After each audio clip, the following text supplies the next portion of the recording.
Hai, Farsudaners, kumaha kabarna? Damang sadena dengan saya si Otong kembali lagi di channel Ningali Film. Pada episode kali ini kita akan membahas alur cerita dari film Swordsman untuk bagian yang keempat. Dan tidak usah berlama-lama lagi, mari kita mulai ceritanya.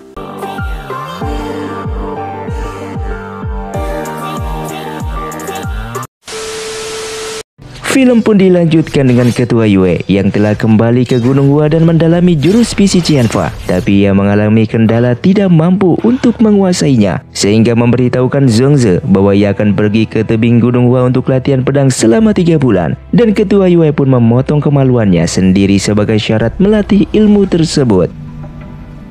Sedangkan Ling yang hidup tak menentu arah, akhirnya dibawa Feng Huang bertemu dengan para biarawati yang memintanya segera kembali ke Sekte Hengsan Utara untuk menjadi ketua, yang mana ia harus memenuhi janjinya kepada mendiang tetua Ding Yi sebelumnya, sehingga Ling pun akhirnya menjadi ketua Sekte Hengsan Utara. Hari demi hari ia jalani dengan ketidakbiasaan. Ia harus memakan sayur, tidak bisa meminum arak meski ia mencuri-curi minum, memimpin para biarawati berdoa, hingga membuatnya ia harus pergi memancing ikan demi diam-diam agar bisa memakan daging. Dan Yilin juga diam-diam tahu kakaknya belum bisa beradaptasi, sehingga memberinya sebotol arak setiap harinya. Sementara di Wasan, Lin Fingzi semakin khawatir jika ia akan segera dibunuh oleh gurunya, yang pada akhirnya ia pun harus melamar Yulingsan untuk menikah dengannya. Singkatnya 3 bulan pun terlewati, yang akhirnya Ketua Yue pun turun gunung, dan istrinya bisa merasakan perubahan suara pada suaminya yang menjadi lebih peminim. Dan Lin Fingzi yang datang memberitahukan gurunya kalau ia ingin meminang Yulingsan, dan Ketua Yue pun menyetujuinya. Sementara di Hengsan Utara, Ling telah diberikan laporan bahwa mereka telah menyebarkan undangan untuk acara pengangkatan ketua Hengsan yang baru. Dan kala itu, saat Ling dan Yilin sedang berdua, tiba-tiba mereka dikunjungi oleh Tian yang sudah berbeda penampilannya seperti seorang biksu. Tian menceritakan kalau dia dipaksa oleh Dongfang untuk menjaga Yilin seumur hidupnya, dan Dongfang lah yang memotong rambutnya seperti itu. Di tempat lain, Renning kembali ke Sekte Matahari Bulan sendirian untuk mengecek keadaan agar ayahnya bisa memuluskan rencana mereka merebut kembali posisi ketua. Namun ia bertemu dengan Dongfang yang telah tahu bahwa Renning adalah orang yang membebaskan Ren Woxing. Namun Dongfang tidak berniat membunuhnya, meminta mereka untuk segera angkat kaki dan jangan pernah mencoba untuk mengusiknya. Dongfang juga tahu kalau ternyata Renning juga menyukai Ling. Ia mengancam akan membunuh Ling, sehingga Renning memohon agar Ling tidak dilibatkan dengan perselisihan mereka. Sehingga ia memakan sebuah pil beracun yang diberikan Dongfang agar dijanjikan Ling tidak disakiti. Sementara itu, hari pengangkatan Ling pun telah tiba. Semua teman-temannya dari Sekte kecil datang ke acara itu, dan di saat prosesi acara akan dilangsungkan, Liu Pai dari Sekte Songsan tiba dengan Panji sang ketua aliansi yang suka ikut campur dengan urusan sekte lain. Renning juga tiba pada waktu itu dengan memberikan selamat kepada Ling, dan para tamu pun bersatu mengusir dan mempermalukan Liu Pai yang memang tidak tahu malu.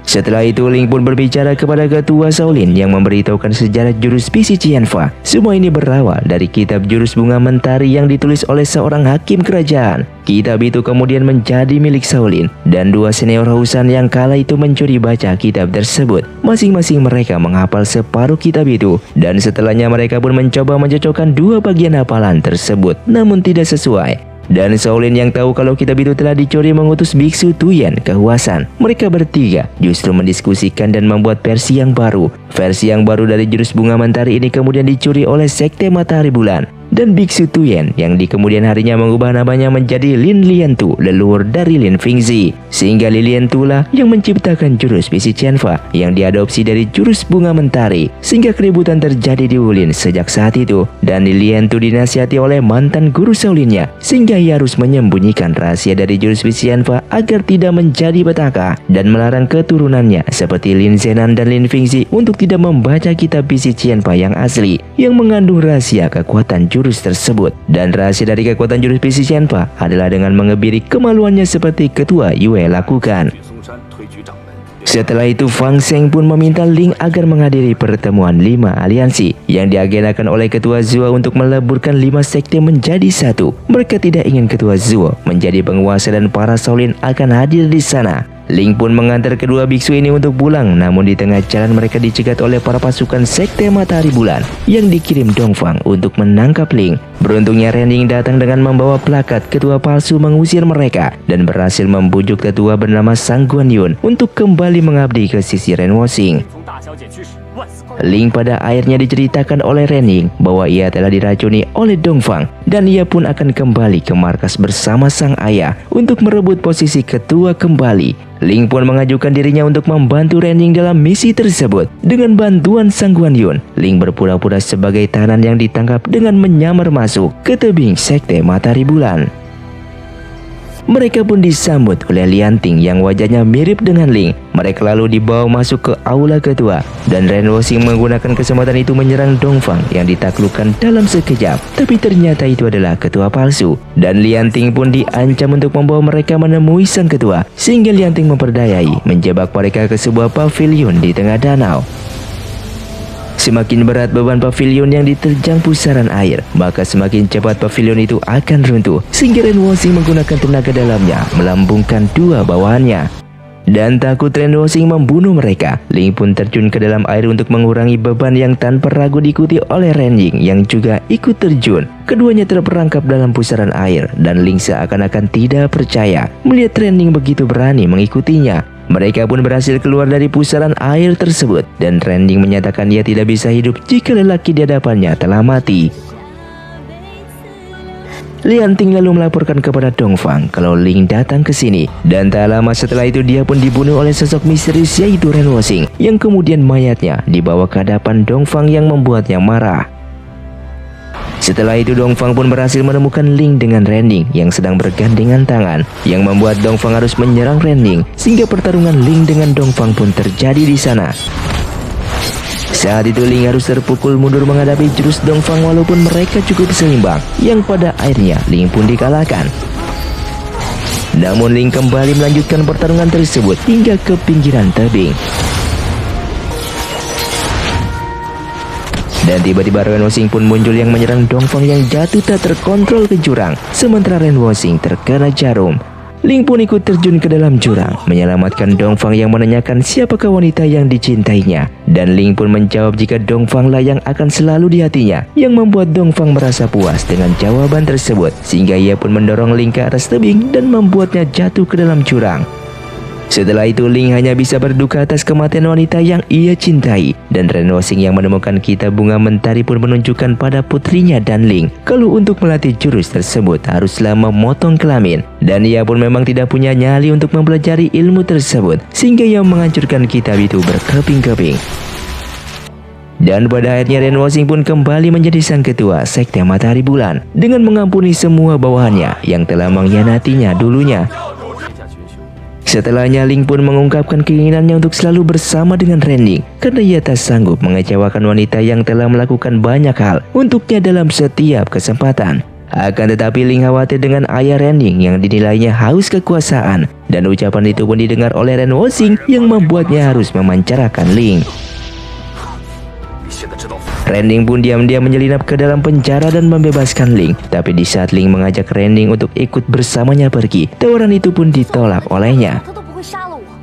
Sedangkan di Sekte Huasan, ketua Yue semakin hari menjadi semakin feminim. Meski ia sendiri tidak pernah menyadari perubahan tersebut. Ia telah menguasai permainan pedang Pisi Xianfa dan berencana membakar jubah berisi petunjuk jurus itu, hingga Zhongsu tiba-tiba datang menangkap basah suaminya. Sang istri merasa sangat kecewa kepada ketua Yue yang dianggapnya telah menjadi seorang pencuri dan malah memfitnah Ling dulunya.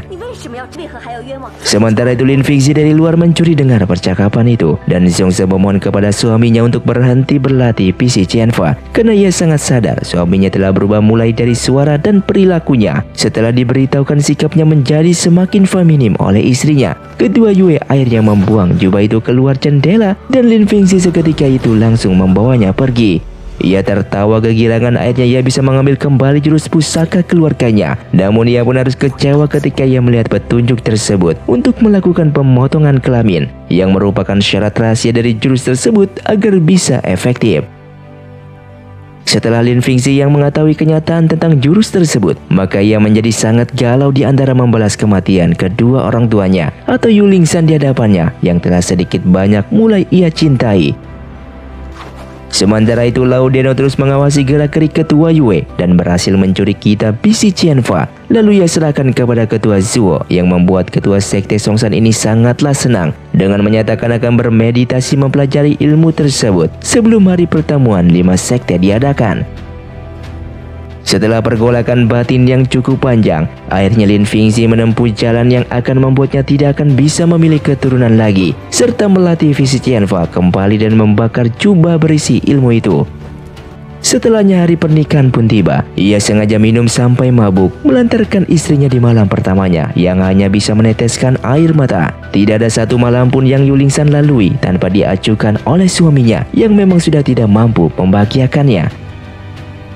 Dalam sebuah kesempatan Yu Lingshan membeli 2 potong kain bersama ibunya, dan kain biru bermaksud dia jahit di baju untuk suaminya, sedangkan kain merah untuk dirinya sendiri. Namun di saat kedua potong kain ini dibawa pulang, Lin Fingzi malah merasa kain merah tersebut sangatlah ia sukai dan disetujui oleh ayah mertuanya yang memiliki selera yang sama. Sementara Zongzi hanya bisa syok melihat kejadian tersebut.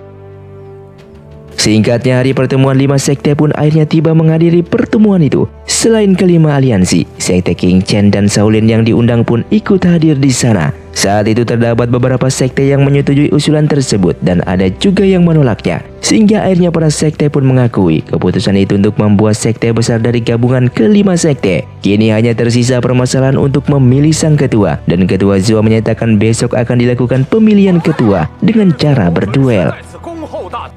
Pada malamnya, Ling pun sangatlah senang bertemu dengan Renning yang memperingatinya kalau ketua Yue bisa saja orang yang munafik memanfaatkan Ling. Kemunafikan ketua Yue sangatlah jelas terlihat di dalam momen ini. Ia berpura-pura tidak tertarik untuk merebut posisi sang ketua. Namun diam-diam putrinya Yu Lingshan dengan menyatakan ia telah diajari semua ilmu pedang dari 4 sekte lain oleh sang ayah, karena mereka telah menemukan ukiran jurus 5 sekte di Bukit Gunung Hua, sehingga Yu Lingshan pun mengalahkan lawannya.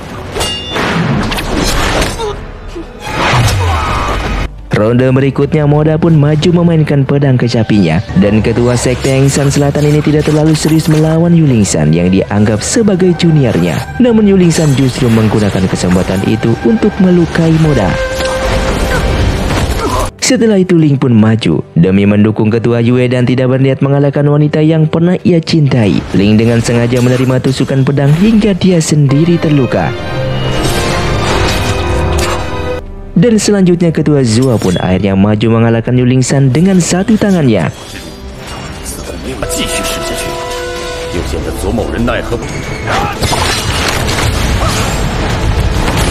Setelah pertarungan itu, ketua Zuo mengatakan jika tidak ada yang ingin menantangnya kembali, maka ia akan mengambil posisi ketua tersebut. Dan ketua Yue yang tetap memegang prinsip kemunafikannya dengan berdiam diri hingga sang putri sendiri menantang ketua Zuo untuk berhadapan dengan ayahnya. Saat itulah ketua Huasan ini maju dan bertarung dengan ketua Zuo.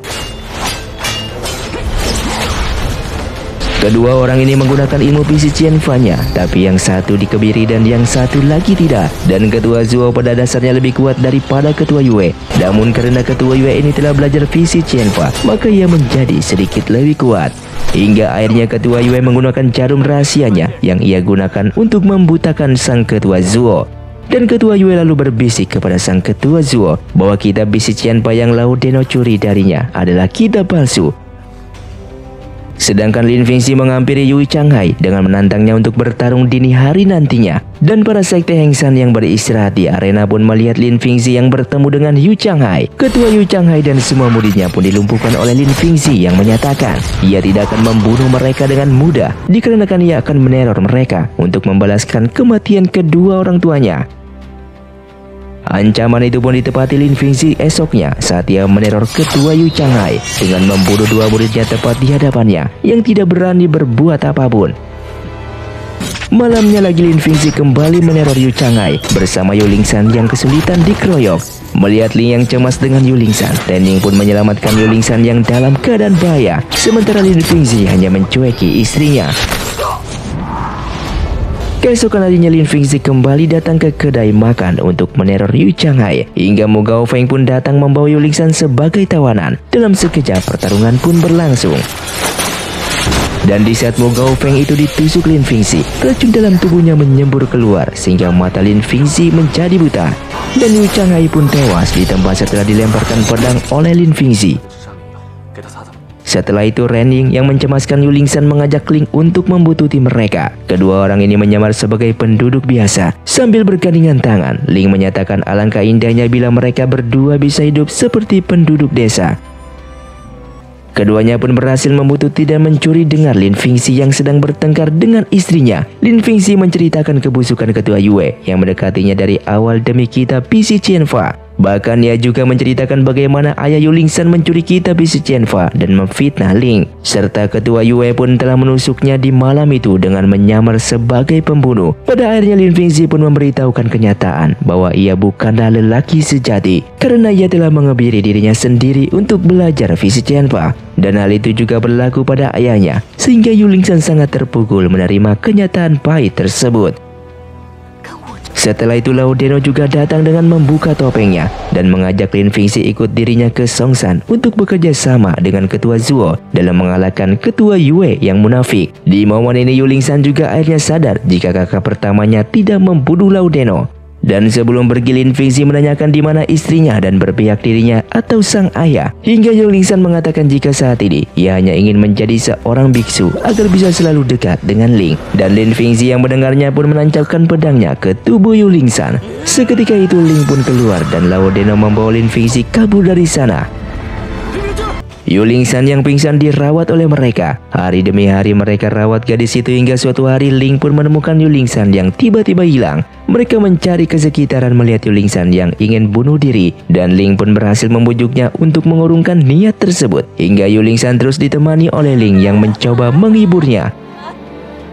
Melihat hal itu, Ren Ying yang merasa kekasih hatinya masih mencintai adik seperguruannya menuliskan surat dan meninggalkan mereka. Ling pun menemukan surat tersebut sehingga ia dan Yu Lingshan pergi ke sekte Matahari Bulan untuk mencarinya. Namun Ren Ying memberitahukan kepada para pengawalnya untuk berbohong kepada Ling bahwa Ren Ying tidak pernah kembali ke markas. Setelah beberapa saat menetap bersama ayahnya, Ren Ying akhirnya sadar bahwa nyawanya dalam keadaan bahaya karena pernah menelan racun dari Dongfang. Dan menurut sang tabib bahwa nyawa Ren Ying sudah tidak lama lagi dan dia memutuskan untuk menghabiskan waktunya mencari Ling. Ia pun pergi meninggalkan sekte Matahari Bulan dan menemukan Ling yang juga mencarinya bersama Yu Lingshan. Namun Ren Ying tidak memiliki keberanian untuk keluar menemui Ling.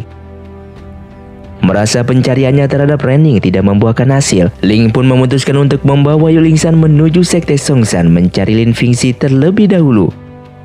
Diam-diam Lin Fingzi diberikan sebuah kode hingga keluar menemui seseorang yang ternyata adalah istrinya. Yu Lingshan meminta suaminya melupakan semua luka masa lalu mereka untuk memulai hidup yang baru. Sementara Lin Fingzi mengakui bahwa ia menusuk Yu Lingshan hanya untuk mengusir pergi dari dirinya yang kini sudah buta dan tak berguna lagi. Keduanya akhirnya pun sepakat untuk memulai hidup yang baru dan meninggalkan semua ini. Namun Lin Fingzi mendengarkan suara langkah kaki Ling yang berbalik badan. Dia pun langsung menerjang ke arah suara tersebut dan mereka pun saling bertarung dengan melancarkan pukulan yang ditangkis oleh istrinya sendiri hingga terpental.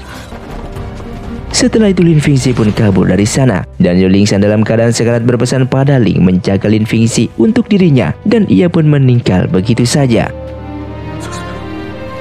Kesedihan Ling tak terbendung dan menguburkan Yu Lingshan dengan memutuskan untuk tinggal di sekitaran bersama Ren Ying untuk sementara waktu. Sedangkan di sekte Huasan, jika Lin Fingzi telah membunuh Yu Changhai dan Mu Gaofeng, sementara putri mereka sedang terluka berat dari kabar yang diterima. Ia mengajak suaminya untuk turun gunung tapi ketua Yue lebih terobsesi untuk mengurus peleburan 5 sekte yang membuat Zhongzi kecewa berat dengan suaminya tersebut serta menyatakan ia akan mencari putrinya sendiri. Di tengah jalan, Ling melihat beberapa sekte Matahari Bulan sedang menaruh Zhongzi yang pingsan di samping sebuah perangkap untuk menangkap ketua Yue.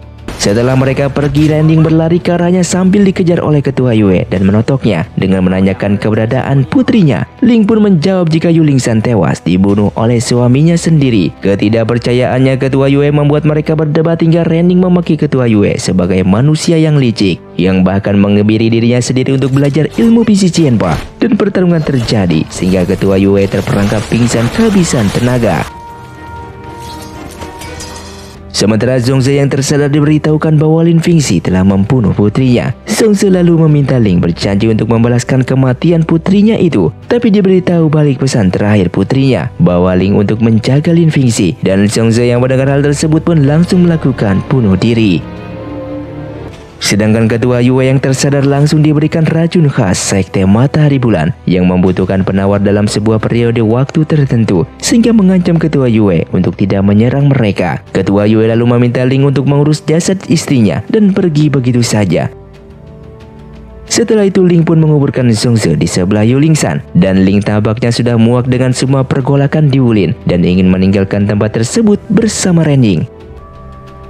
Singkatnya, di tengah jalan, Ling menemukan Tian dan Feng Huang yang menceritakan jika para biarawati telah diculik oleh ketua Yue dan diajak ke Sekte Huasan untuk menyelamatkannya. Mereka pun berpencar dan Tian dengan indera penciuman yang tajam berhasil menyelamatkan Yilin dan para biarawati lainnya. Sementara di Bukit Gunung Hua, ketua Yue sedang melakukan pencitraan, mengundang para sekte lainnya melihat ukuran jurus masing-masing sekte di dalam gua. Namun dalam sekejap mereka semua diserang oleh Lin Fingxi dan ketua Zuo, kedua orang buta yang telah berkoalisi untuk membalaskan dendam kepada ketua Yue, membunuh banyak wasilat dalam gua itu termasuk Moda dan Liu Fai. Ling yang tiba bersama Rending menemukan keributan di dalam gua, sedangkan ketua Yue menggunakan kesempatan dalam kegelapan itu menyerang Ling dan kabur dari gua tersebut. Sementara Ling bertarung dengan ketua Zuo dan Lin Fingxi. Dalam kepungan tersebut, Ling dengan jurus Dugu Kyubai-nya menghabisi ketua Zuo dan semua pengikutnya. Sementara Lin Fingxi tidak dibunuh sesuai janji kepada Yulingsan, tapi ia menghilangkan semua kungfu Lin Fingxi dengan memutuskan 2 urat kakinya. Dan di saat mereka keluar, ketua Yue telah menunggu dengan perangkap yang mengikat mereka. Ketua Huasan ini mengancam akan membunuh Rending jika tidak memberikan penawar atas racun yang diberikan kepadanya dulu, yang sebenarnya itu hanya racun palsu yang tidak diketahui oleh ketua Yue. Dan Ling berhasil melepaskan talinya yang membuat harus berduel dengan mantan gurunya yang pernah ia hormati. Melalui serangkaian pertukaran jurus tanpa pedang itu, Ling pun berhasil unggul dengan jurus Sising Tapanya. Akan tetapi saat ketua Yue memohon padanya untuk menghentikan serangan tersebut, tiba-tiba Yilin menusuknya dari belakang, yang setidaknya telah membalaskan dendam atas kematian gurunya, yaitu Ding Yi. Dan setelah itu Ling pun menangisi kematian ketua Yue yang telah membesarkannya dari kecil. Bagaimanapun jeleknya sifat sang guru, budi sang guru terhadapnya tidak bisa dilupakan begitu saja. Sedangkan Ren Woxing yang tidak tahu apa-apa setelahnya ingin menantang 5 sekte aliansi. Namun ternyata ia pun baru mendapatkan kabar jika semua petinggi dari sekte tersebut sudah wafat semuanya. Dengan menyiksakan Ling yang kembali dipaksa bergabung dengan sektenya. Namun Ling kembali menolak tawaran tersebut dan membuat Ren Woxing naik pitam. Tapi Rending mencegah ayahnya untuk melukai kekasihnya itu. Setelah itu Rending pun mengeluhkan sakit kepala. Racun itu telah sampai pada batas waktu bereaksi sehingga Rending mulai berhalusinasi dan memohon kepada sang ayah untuk membunuh dirinya dengan rasa sakit kepala yang tak tertahankan. Kemudian Ren Woxing menotok putrinya hingga pingsan dan sang tabib meminta sang ketua untuk memberikan saluran energinya kepada Rending untuk menahan gejala racun itu sementara waktu. Sedangkan di Gunung Heng, Tian dan Yilin menemukan nenek biksu tuli yang tertotok. Hal ini membuat Yilin sadar jika nenek yang bisa berbicara kemarin dan memaksanya untuk menikah dengan Ling adalah kakaknya. Setelah itu Yilin pun mencari Ling dan menanyakan jika kakaknya belum mati. Ling pun terus memanggilnya, namun Dongfang masih tidak ingin keluar dari persembunyiannya. Hingga Dongfang pun mengingat kembali di saat ia selamat jatuh dari jurang. Saat itu Dongfang pergi ke Bukit Gunung Hua dan malah bertemu dengan tetua Feng Qing. Ia mengaku kepada sang tetua jika semua urusannya dengan dunia persilatan telah ia lupakan dan anggap selesai. Tapi ia berbohong kalau dia juga sudah melupakan cintanya kepada Ling. Dan tetua Feng Qing yang tahu kalau wanita di hadapannya akan segera mati karena terluka berat, ia pun menyelamatkan nyawa Dongfang dengan mengobati lukanya agar memberinya kesempatan untuk membuat pilihan. Dan tetua Feng Qing pun memberikan nasihat terakhir sebelum Dongfang meninggalkannya, bahwa tidak perlu membohongi dirinya sendiri tentang cintanya kepada Ling, yang membuat Dongfang tidak memanggil Ling yang berada di depannya agar Ling bisa melupakannya. Singkatnya 1 bulan sudah hampir habis. Fang Zheng dan Fang Zheng datang ke Sekte Heng San untuk membantu melawan Ren Woxing. Setelah itu mereka pun membuat persiapan pertahanan melawan Sekte Matahari Bulan. Sementara itu di Sekte Matahari Bulan, Ren Woxing tahu kalau Shaolin telah masuk ke dalam perangkapnya. Karena rencana sebenarnya adalah ia ingin menyerang Shaolin, yang mana diskusi rencana ini dicuri dengar oleh putrinya. Dan ia pun meminta tolong kepada Wen Tian untuk memberikan surat tersebut kepada Ling agar memperingati rencana ayahnya. Namun di saat berangkap, Wen Tian dicegah oleh Ren Woxing yang tahu skema antara putri dan penasehatnya. Wen Tian pun mengakui ia menyetujui permintaan putrinya untuk mencari Ling, namun hanya meminta Ling untuk menyerah. Ia tidak mengkhianati ketua karena telah membakar surat Ren Ling yang membocorkan rencana mereka. Ketika tiba di Sekte Heng San, Wen Tian yang menyampaikan maksudnya dan Ling yang tahu jika racun dalam tubuh Ren Ling ternyata belum disembuhkan. Ia pun pergi ke Sekte Matahari Bulan untuk membawanya pergi. Ia pun menemui Ren Ling yang akan dibawa pergi, tapi dihentikan oleh Ren Woxing yang menegaskan jika Ling tidak ingin bergabung dengan sektenya, maka ia tidak boleh bersama putrinya juga. Ling tetap bersikeras untuk membawa Ren Ling pergi, sehingga duel di antara mereka pun berlangsung. Saat itu Ling pun berhasil membawa Ren Ling menuruni tebing yang tinggi, dan ia berduel kembali dengan Ren Woxing di sepanjang mereka menuruni tebing tersebut.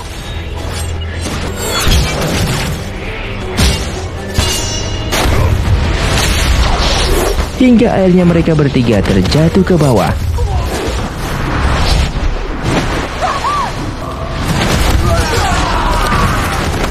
Dan Ling yang terkapar akan dihabisi oleh Ren Woxing, meski sang putri terus memohon kepada sang ayah. Dan Ren Woxing tidak mengurungkan niatnya dan tetap ingin menghabisi Ling. Namun dari belakang Dongfang muncul menghabisi nyawa Ren Woxing dan pergi begitu saja.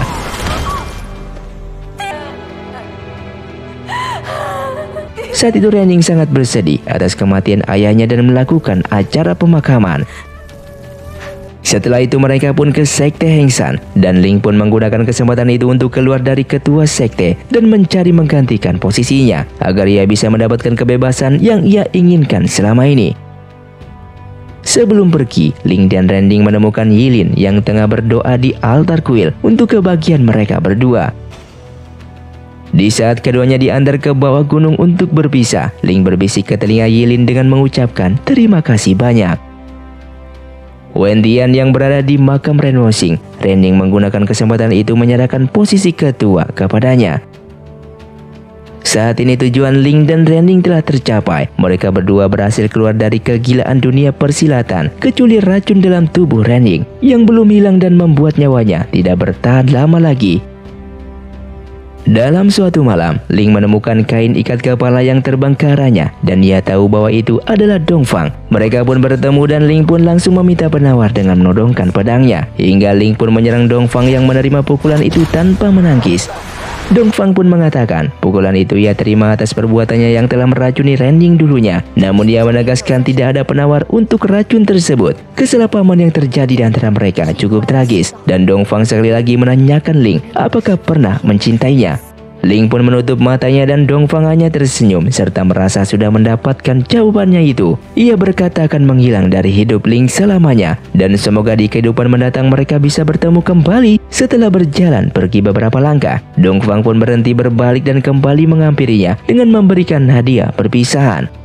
Sebuah perpisahan dan kain ikat kepala yang dulu ia ambil dari Ling dikembalikan dan Dongfang pun pergi begitu saja dengan ilmu peringan tubuhnya. Singkatnya, Ling dan Ren Ling akhirnya menikah. Namun baru saja menikah, Ren Ling pun akan meninggal di sana.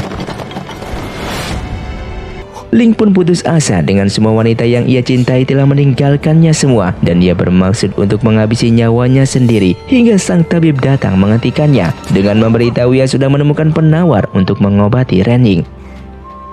Hingga ia pun kembali melangsungkan pernikahan kedua pasangan ini setelah Ren Ling diselamatkan. Para tamu berdatangan mulai dari para biarawati dan para sekte lainnya. Bahkan Moda ketua Heng San Selatan yang ternyata hanya berpura-pura mati dalam insiden di dalam goa sebelumnya.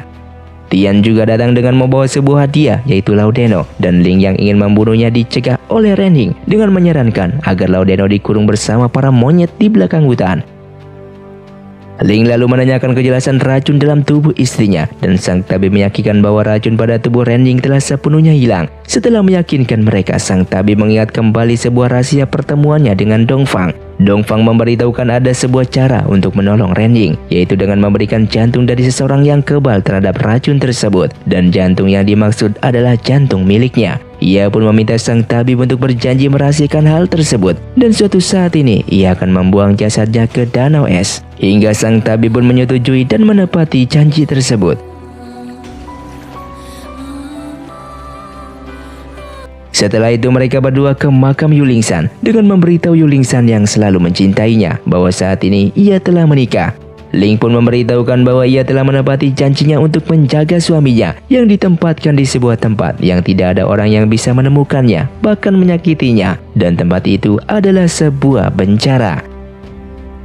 Singkatnya, di akhir film, Ling dan Renjing kemudian pergi ke danau es dengan memainkan sebuah lagu di sana. Hingga Ling pun menanyakan kepada sang istri tentang kenapa ingin pergi ke danau yang sangat dingin ini. Istrinya pun menjawab jika ia juga tidak tahu kenapa, dan hanya merasa ada keinginan untuk ke tempat ini yang timbul dalam hatinya. Seketika itu Renjing pun meneteskan air mata dengan merasakan sesuatu kesedihan yang sangatlah mendalam, mengingat momen-momen kebersamaannya dengan Ling yang bahagia, tapi sepertinya momen itu bukanlah miliknya.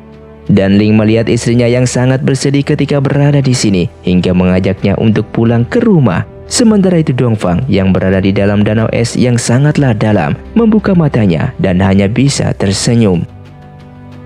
Dan film pun tamat. Terima kasih untuk kalian yang sudah mengikuti dan menonton film ini dari awal hingga akhir. Kalian sangatlah luar biasa. Buat kalian yang mau request film selanjutnya, silahkan komentar di bawah ini. Sampai jumpa di video selanjutnya. Saya pamit ulang dari Ningali Film, si Otong undur diri dan salam Sundaners.